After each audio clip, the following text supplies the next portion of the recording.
Manchester United 2, Wolves 0. We got the job done. Very comfortable day, man. Very comfortable. That was a toothless Wolves. They didn't do anything, and that's testament to us as well. David Gea didn't have a shot to face, really. I don't think he faced a shot on target. And we got the job done on the front foot. I like the way we started the game, and there was something about today. Obviously, I've been nervous going into this. You guys have been nervous, not all of you, but you know this is the pressure game. But the weather's been brilliant today here in Manchester. 19 degrees, 20 degrees, and just when I got in there, it just felt like a really hot summer's day. The crowd was up.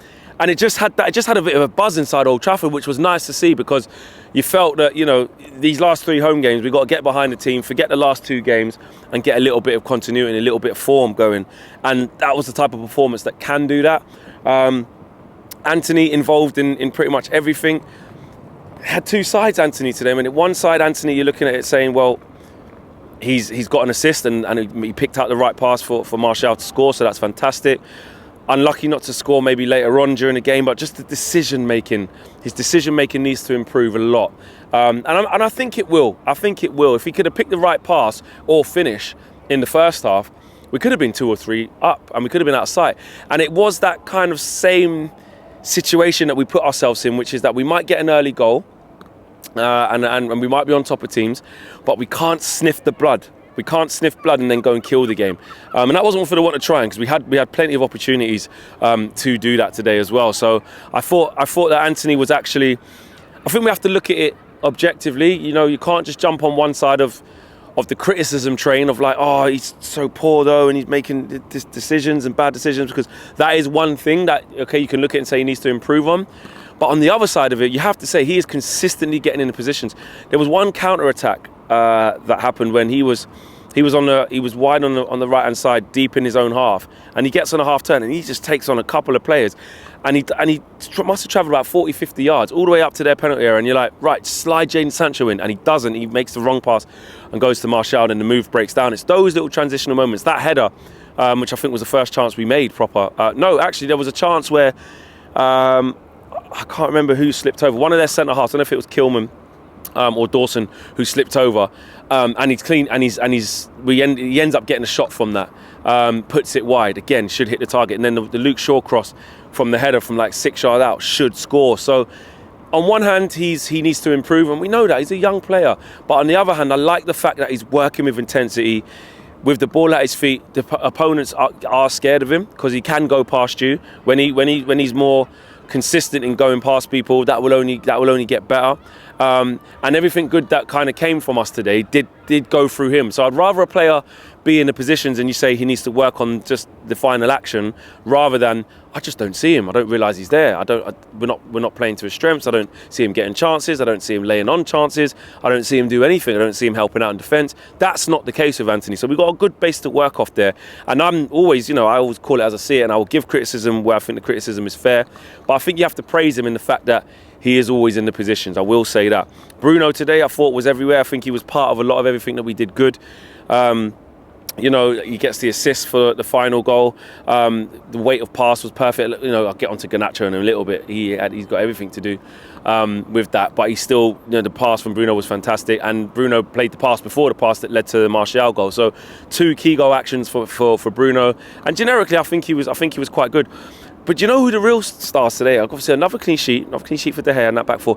But that back 4 was absolutely brilliant today. Wan-Bissaka, Wambi. Like, just with the ball at his feet, he's just so unpredictable. The opposition players just can't get off him. And what I really like about what Wambi's doing, forget defending, because we know that's what he does in his sleep. No one's getting past. But what I like about what he does is the choices that he makes. He never panics. I think it's actually a big positive for him, and actually to have in your team, that you've got other characters that are really fiery and gonna, talk to the ref and get in people's faces and try and wind up opposition fans or wind up the opposition. Wan-Bissaka just remains neutral. Like, he has this plain expression, like we always laugh here, just chewing the gum. Like, he's just there chewing his Wrigley's, chewing his Hubba Bubba, whatever he's got, yeah. And just like, he looks like he's just in first gear. If he gives away a free kick that he doesn't think is a free kick, or gives away a foul that he disagrees with the ref, just nothing comes from him. But that's brilliant, because what he does is in the tough moments, he always stays calm. And in the good moments when we're doing really well, he always stays calm. So he always keeps himself at a continuum. And what I like also about him is that he plays within his means. He's not trying 30-yard passes or balls in behind, spinning it round the corner. He just plays the first or second option that he sees. He takes that option and he gives it. And then with the ball at his feet, now we're seeing that he's actually really improving. So I thought he was fantastic. Lindelof again, especially in that first half, like he was closer to me that half. And like, he's just so calm on the ball. You know what I mean? Luke Shaw going back to left back, not a problem. Obviously, he was just solid. Play me where you want, Gaffer. Left back, centre back, I'll do a job, not a problem. And the ghost of Rafe the Phantom was good today as well. Decent. He was decent today. Plucked a couple balls out there, plucked that ball out the air, which was a really difficult, awkward ball to deal with. Just used his class to do that. A couple of passes out of bounds. Out of bounds. Sounded like we watched an NBA last night, catch up with the Lakers. A couple of passes astray. But essentially, he was absolutely fine. Casemiro, I thought, wasn't his most amazing game, but Marcel mentioned it as well that, he what he's good at, he did today. Screening the back four, getting into tackles. Unfortunate to get a yellow card. I think his card's just smart. As soon as Casemiro makes a foul, it's like they just want to give him a yellow card every single time. But he was good at screening and good what he needs to do. Eriksen was okay, not his sparkling best. Sancho, having watched some of the highlights back actually, he probably should have scored. He forced a good save from the keeper, but I still just want to see a little bit more from Jadon in terms of that intensity, that drive. Again, in contrast to Antony, you look at how everything came down that right-hand side, the desire, the commitment, the intensity, the pace. And on the other side, one-on-one, he's in a good few positions, Jadon, and he just couldn't beat his man, that's just not his game. He's just never going to be that guy to just kind of kick it and run or nudge it past someone and show that little bit of thrust or show that little bit of pace. It's just not in his game. And he needs to start doing more. He does need to start doing more. But to be fair, he got in a good position and could have scored today. But overall, we want to see more. Martial, again, was flat. I think the fact that he scores a good finish, couldn't really miss, but good finish, probably saves some of his blushes today because he didn't have his best game. He changed his boots at half-time. He was slipping around the place in the first half. Some of his layoffs and his little touches, his little link-up plays weren't really coming off. He was not setting the ball properly and just didn't do enough, not really going at his man. So average game for him at best. Luckily that he scored, which was really important for us though, to be fair. So I won't take that away from him. He did score.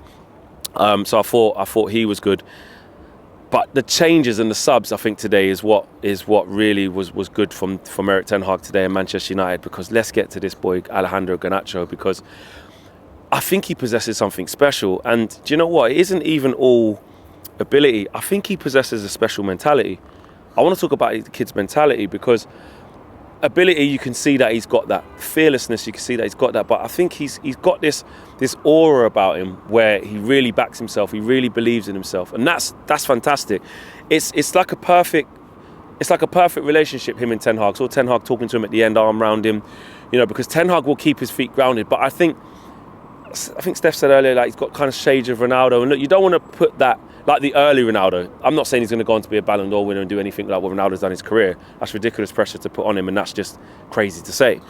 I don't mean that. I mean, when I look at that spotty-faced teenager that arrived here from Lisbon at Old Trafford, and he was really raw and needed taming a little bit, but he had this little bit of arrogance. He had this little bit of something where you go, this kid could be special. I think he has that. And he's got new everything. Kid's got new teeth. He's got a new child.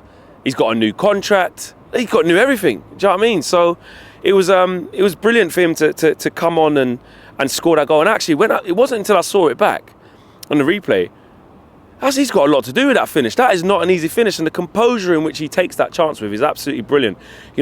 Feints one side with Semedo because he's running through, and he kind of slows it down to make the defender get comfortable, and then quickly changes pace again. And it's a great finish right into the corner. And actually, their keeper, is his name Bentley? I think his name is. Can't remember the name of the Wolves keeper, but he made some great saves today. And actually, Garnacho made sure he couldn't make another one. Put it right in the corner, posting in, and to have that impact in such a short time is showing exactly why we've missed him, and how big of a player he can be, and exactly why we did not let him go to the Under-20s World Cup, by the way. That is exactly why we needed him here, because, especially with Rashford out of the team, we lacked across that front line. Well, maybe Antony can give it to you, but in terms of that individual brilliance, somebody can just give you something out of nothing. And we said on the way up, didn't we, that that was the right way round to do it. You start Jadon Sancho, he'll probably dwindle. You take him off, you put Garnacho, and Bob's your uncle, as the term goes. And he was fantastic. So big up to Garnacho, man. I think his mentality is actually, he's one of his strongest points, I think. He's showing great mentality. He's a young kid who's just got a big contract. And, you know, he's going to have ups and downs. And I don't think he's ready to just be the main guy and start all the games. We have to keep his feet on the ground. But the kid's special. Garnacho is special, man. So, yeah. My man of the match, you know what? I really like what Wan-Bissaka was doing. He was fantastic today. But I'm probably going to give it to Bruno. It could have been the defenders today. They were fantastic. Lindelof was great. Shaw was good. But I'm going to give it to Bruno because I think that last pass he makes to secure the game, which isn't easy for Garnacho to do. He's still got a lot of work to do, but he gets an assist for that. Gets a pass before the pass that leads to Antony. Plays a good, perfectly weighted pass in between two players. And get the first goal from it as well. And I think his general play was pretty good, to be fair. Could have scored himself as well. So I'll probably just edge it to Bruno because it wasn't outstanding performances all over the park today, but I'd probably just edge it towards Bruno. Could have been Garnacho for the impact that he had. Fred was fantastic off the bench as well. But yes, Ten Hag subs were perfect today. The hunt for top 4 now. You know, just get two more wins. 6 more points. I saw Bournemouth lost today. Maybe they could be on the beach. That could help us. But you've got to fancy us to get top 4. But there's still 2 more difficult games to come at home against Fulham and Chelsea. Well, you could say Chelsea's not an easy team to play against. Is an easy team to play against. But we've got to take care of business. Smash the like on the video. Subscribe to the channel. If you are new, finally we win. Yes. I'm out of it. Peace.